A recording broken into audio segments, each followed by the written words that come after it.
आप तो मेरी बात समझिए। हेलो पापा, हेलो। फोन काट दिया। पापा कुछ सुनने को तैयार नहीं है।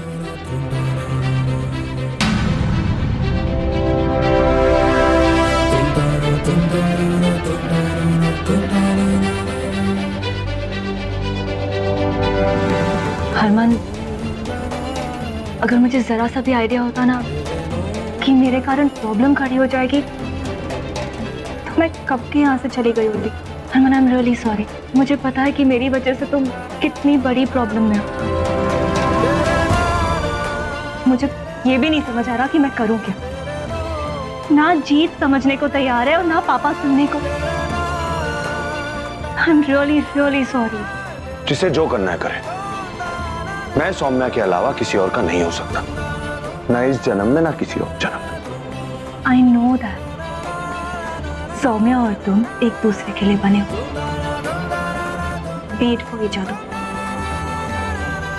पर अब इस वक्त इस सिचुएशन में मैं क्या करूं, मुझे समझ ही नहीं आ रहा।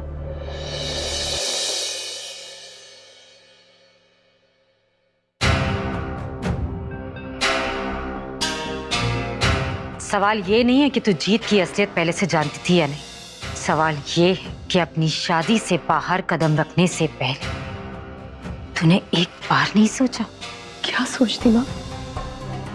कैसे सोचती? अपनी ना सही हमारी इज्जत की परवाह करके सोच लेती, अपने बच्चे के बारे में सोच लेती। इज्जत इज्जत इज्जत, इस घर में सिर्फ सबको अपनी इज्जत की पड़ी है ना माँ। मेरी खुशी के बारे में तो किसी को कोई परवाह ही नहीं है। बलविंदर जैसे पति के साथ अपनी जिंदगी कैसे बिता रही हूँ, कभी सोचा है आपने? ससुराल वालों का मन किया तो निकाल दिया, मायके पर सिर्फ एक बोझ बन के पड़ी हूँ मैं। ना आपका और बाबूजी का कभी लाड मिला और ना ही कभी हरमन का प्यार। तो ऐसे में अगर किसी बाहर वाले का प्यार मिलता है तो क्या मेरा उसकी तरफ झुकाव बनना लाजमी नहीं है माँ? जब हरमन अपनी खुशियों के लिए सारे रिश्ते तोड़ सकता है तो मैं अपनी खुशी के लिए एक नया रिश्ता क्यों नहीं जोड़ सकती? और जीत मुझे कहीं भगा कर तो नहीं ले गया ना? आज आप एक माँ बनकर नहीं, एक औरत बनकर तो सोचिए।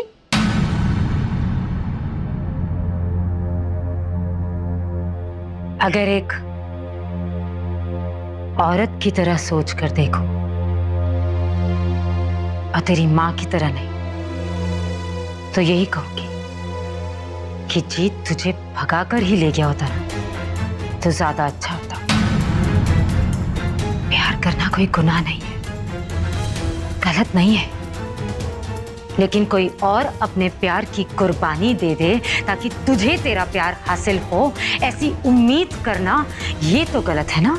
माँ, आज भी हरमन की खुशी आपके लिए ज्यादा मायने रखती है ना? सिर्फ हरमन का दर्द दिख रहा है आपको, मेरी खुशी की कोई परवाह नहीं है ना? सोचा तेरी भी परवाह है, लेकिन साथ साथ अपने बेटे की भी है, इस घर की इज्जत की भी है। अगर तेरी परवाह नहीं होती ना तो यहाँ खड़े खड़े तुझसे बात नहीं कर रही होती। जो तूने किया ना, तेरा गला घोटकर तुझे मार चुकी होती।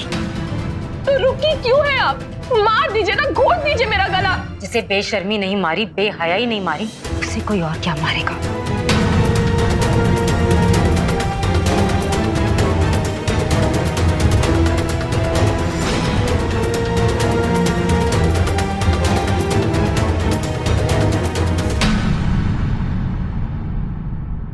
Ravi, thanks a lot. बहुत बहुत शुक्रिया तुम्हारा मेरा साथ देने के लिए। तुम्हें पता है जी, हरमन ना बचपन से ही माँ बाप का लाडला रहा है। मेरे हिस्से की सारी खुशियां ना उसकी झोली में डाल दी जाती है। और आज भी सब कुछ उसे ही दे दिया गया। तो तुम्हें हरमन से जेलसी हो रही है? नहीं, सच कहूं तो आज मैं खुश हूं, क्योंकि मैं हमेशा से चाहती थी कि वो किन्नर मेरे भाई की जिंदगी से हमेशा के लिए चली जाए और मेरे भाई की शादी औरत से हो जाए, और आज मैं उसकी जिंदगी सुधारने में कुछ काम आ सकी। यही मेरे लिए बहुत खुशी की बात है।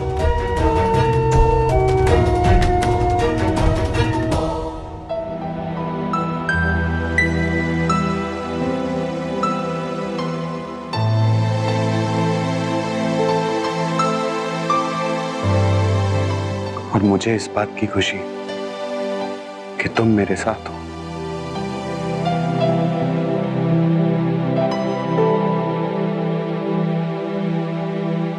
भाई साहब, वो जीजी गई है रावी के रूम में, सुना रही होगी उसे अनाप शनाप।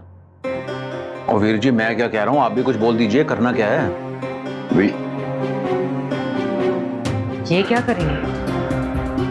इन्हें तो यहां भी अपना ही फायदा नजर आ रहा है। इतना गिर गए कि इन्हें नाजायज चीज भी अब जायज नजर आ रही है।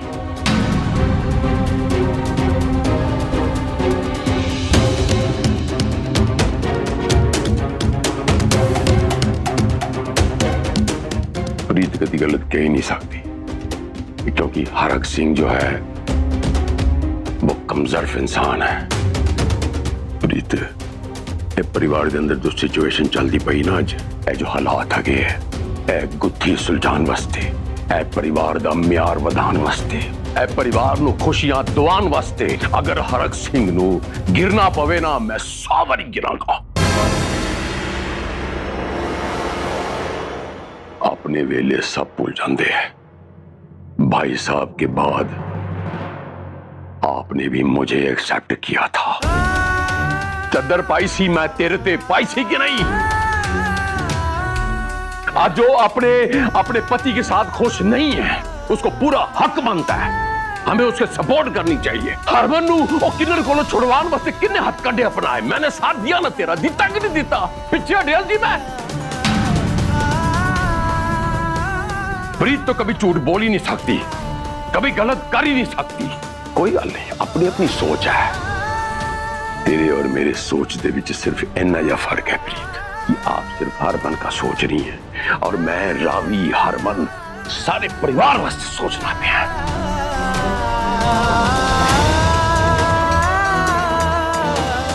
बस हमें ध्यान इस बात का रखना होगा कि इस खेल को जीत इस घर के बाहर न ले जाए। 24 घंटे हैं ना हमारे पास। उन 24 घंटों में हमने अगर सौम्या को ढूंढ लिया तो तुम ना समीर को कॉल करो, उसे कहो कि जब तक हम वहां नहीं पहुंचते ना, कुछ लोगों को लगा दे सौम्या को ढूंढने के लिए। जैसे ही मौका मिलेगा हम यहां से निकल जाएंगे। कॉल करो। करेक्ट।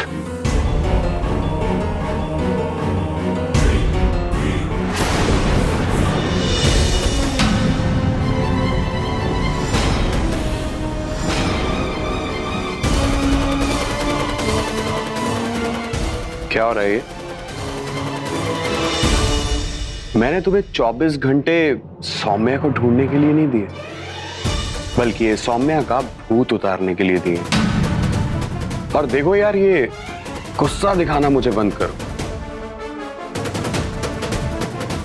अगर मेरे डैड यहां आ गए ना, खाम खा यहां आ जाएंगे हिसाब किताब करने। इसलिए मेरी प्यारी सी स्वीट सी शर्त मान लो, चुपचाप मेरी बहन जसलीन से शादी कर लो। Good night, sweet dream.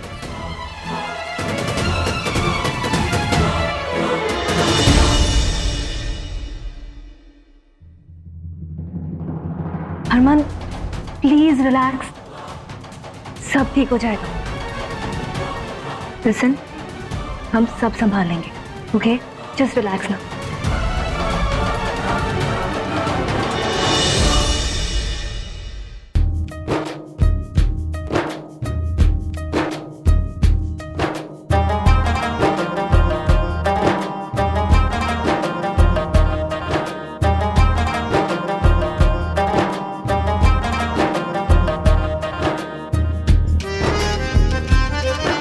ये है आप और ये हूं मैं।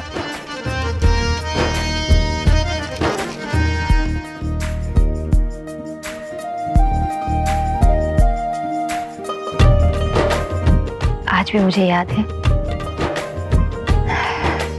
कैसे आपने अपने हाथों से मेरे लिए एक गुड़िया बनाई थी, और रात को जब मैं सो रही थी, चुपके से आपने माथे से मेरी बिंदी निकालकर उस गुड़िया पर लगा दी थी।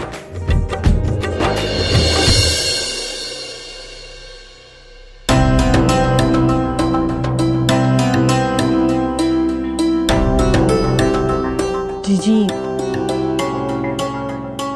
अब ये सारी चीजें तो अपनी जगह चली रही है, पर हम सब मिलके वट सावित्री का त्योहार तो मना ही सकते हैं ना। मैंने कब रोका है? सौम्या जहाँ कहीं भी होगी, वो भी इस त्योहार की तैयारी कर रही होगी और हम सबको याद भी कर रही होगी।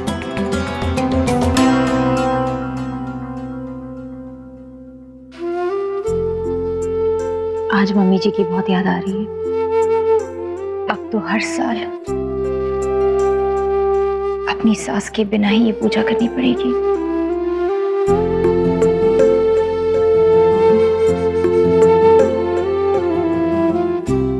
अरे सौम्य बेटा, इतने सुंदर गुड्डा गुड्डी और खिलौने कैसे बना लेती हो तुम? आंटी जी, ये गुड्डा और ये गुड्डी मैं इसलिए अच्छे बना पाती हूँ क्योंकि हरमन जी के नाम से बनाती हूँ। और वैसे भी आज सौम्या जो कुछ भी है सिर्फ और सिर्फ हरमन जी की वजह से ही है।